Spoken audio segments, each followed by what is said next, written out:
भावानो, ही Malayalam industry काय खाऊन picture काढते काय माहीत. यांचे कणी म्हणजे डिटेक्टिव्ह सस्पेन्स थ्रिलरमध्ये यांचा कोणी हात पण धरू शकत नाही हे यांनी परत एकदा प्रूव्ह केलं. यांचे दोन पिक्चर बघितले बघा, सूक्ष्मदर्शिनी आणि गोलम नावाचा. आता तसा गोलम तर गेल्या वर्षीचा आहे सोडा, पण सूक्ष्मदर्शिनी आत्ताच मी डिझनी प्लस हॉटस्टारवर बघितला. दोन्ही पिक्चरची स्टोरी काय आहे, कसा वाटला हेच सांगतो या व्हिडिओमध्ये तुम्हाला. बघा, सगळ्यात आधी बोलूया सूक्ष्मदर्शिनी. सूक्ष्मदर्शिनीमध्ये नवरा बायको आहेत. आता ही जी बायको आहे ती MSc बायोकेमिस्ट्री केली आहे आणि तिला जॉब पाहिजे झाला आहे, घरात बसून बोर व्हावं लागले. तिची एक मुलगी पण आहे, वेगवेगळ्या ठिकाणी इंटरव्ह्यूला जात असते, इंटरव्ह्यू देत असते, पण एंटरटेनमेंटसाठी तिला घरात बसून बोर व्हावं लागले. त्यांच्या घराशेजारी एक नवीन कुटुंब राहायला येते. आता त्या कुटुंबात असते कोण, एक मुलगा आणि त्याची आई असते. दोघंही खूप सोज्वळ असतात, मुलगा चांगला असतो बोलायला. आता हिला एंटरटेनमेंट पाहिजे असते, त्यामुळे शेजाऱ्यांशी बोलणं चालू होते.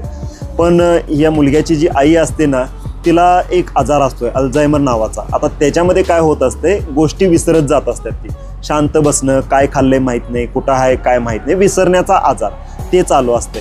आता पण ठराविक वेळेनंतर ही जी ॲक्ट्रेस आपली असते, तिचं नाव असते प्रिया. आता तिला काय वाटायला लागतं, तिच्या आईला तो आजार नाहीच आहे, हा काहीतरी गंडवा लागलाय, हा खोटं सांगा लागलाय मुलगा, तिला तो आजार नाही आहे. ती छोट्या छोट्या गोष्टी ऑब्झर्व करते आणि त्याच्यानंतर ती या कन्क्लुजनला पोचते आणि तिच्या त्या गँगमध्ये सांगते तिच्या मैत्रिणींना की तुम्ही ऑब्झर्व करा तिच्या आईला, तिला तो आजार नाही आहे.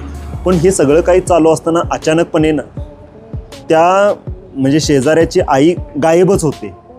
आई गायब होते आणि आई गायब झाल्यानंतर तिला शोधायचं काम चालू करते.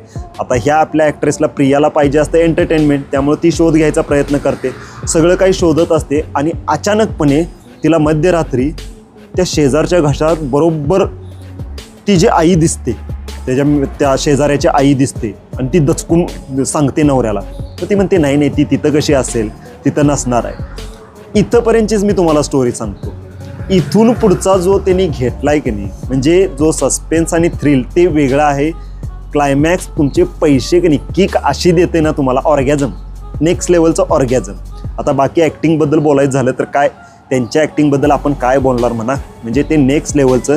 यातला मला सगळ्यात आवडला तो म्हणजे जो शेजारी तो माणूस जे घेतला आहे आणि त्याची आई जी घेतली आहे ना, उत्तम छान ॲक्टिंग. आणि बाकी स्क्रीन प्लेबद्दल, पटकथेबद्दल ह्यातल्या जर बोलायचं झालं तर त्यांनी काय खाऊन कथा लिहितात, जबरदस्त. म्हणजे एक यातला रोमांच आणि थ्रिल आणि जो सस्पेन्स, यातलं रहस्य जे त्यांनी मेंटेन करून ठेवले ना, ते रहस्य शेवटी जेव्हा तुमच्या डोळ्यापुढे येतं शेवटच्या 15-20 मिनिटामध्ये, तेव्हा तुम्हाला असा शॉक लागतोय की नाही, आणि तो शॉक तुम्हाला हवा असा वाटतो, तो शॉक तुम्हाला पाहिजे असा वाटतोय. हां, हीच तर किक जी मला पाहिजे होती, ती तुम्हाला सूक्ष्मदर्शिनीमध्ये नक्कीच मिळणार. डिझनी प्लस हॉटस्टारवर आहे. परत एकदा नाव सांगतोय, सूक्ष्मदर्शिनी. आणि दुसरा पिक्चर गोलम. आता गोलममध्ये काय आहे, एक इन्स्पेक्टर आहे आपला, IAS आहे, मोठी परीक्षा पास करून आला आहे आणि त्याच्याबरोबरचे जे आसपासचे इन्स्पेक्टर आहेत ते थोडेसे ओल्ड एजवाले आहेत आणि ते त्याच्यावर थोडेसे जळत आहेत. हा हुशार असतो, ह्याच्याकडे एक केस येते. आता केस काय येते, एक ऑफिस असतं, त्या ऑफिसमध्ये 10-15 जण कामाला असतात आणि अचानकपणे त्यांच्या ऑफिसमधल्या बॉसचा बाथरूममध्ये मरतो आणि मेल्यानंतर हा जातो तिथं आणि तो पडलेला असतो, इथं लागलेला असतं, रक्त आलेलं असतं. मग ते सगळेजण काय म्हणतात, हा तर एक ॲक्सिडेंट आहे, पाय घसरून पडला आहे, दम्याचा काय होता, आपण रोगी होता आणि मेला इथं. पण ह्याला काय वाटतं, हा मर्डर आहे. आता एक ऑफिस आहे, त्या ऑफिसमधला बॉस बाथरूममध्ये गेला आहे, ऑफिसमध्ये पूर्ण CCTV आहेत, बाथरूममध्ये गेला आहे, लॉक झालं आहे, आतमध्ये मेला आहे. सगळे CCTV वगैरे चेक करतात, आतून कोण म्हणजे त्याच्या आत बाथरूममध्ये दुसरा कोणी गेलेलं नाही, CCTVमध्ये काहीही दिसत नाही, बाथरूममध्ये आत गेलेला बाहेर आलेला कोणीही काही दिसत नाही. डायरेक्ट पहिला ते बघतात, दार उघडतात, तेव्हा तो मेलेला असतो. आता तो खुन्याला शोधणार कसा, आणि हा खूनच आहे का ॲक्सिडेंट आहे, हे याच्यामध्ये तुम्हाला बघायला मिळेल. आता यातला जो इन्स्पेक्टर आहे आणि यातली स्टोरी जी तुम्हाला पुढं घेऊन जाते, ते जे 10-15 जे कर्मचारी आहेत त्यांच्या मागं काय हिस्ट्री आहे, ते जे जसे दिसतात ते तसेच आहेत का वेगळे आहे, ते इतके प्रामाणिकपणे काम करत असतात. त्यांच्या आतमध्ये काय पॉलिटिक्स आहे, त्यांचं नातं त्या याच्याबरोबर काय असतं, आणि तो जो बॉस असतो ती कंपनी कुठली असते, ती काम काय करत असते, या सगळ्या प्रश्नांची उत्तरं तुम्हाला गोलम पिक्चरमध्ये मिळतील. यातला थ्रिल आणि यातली मिस्ट्री अशी आहे ना, यातलं रहस्य जाणून घेतल्यानंतर तुम्ही म्हणाल ना, तुम्ही अक्षरशः म्हणजे तुम्ही हुडकायला लागाल मल्याळम पिक्चर हे सगळे असे शोधून एक बघायला चालू कराल.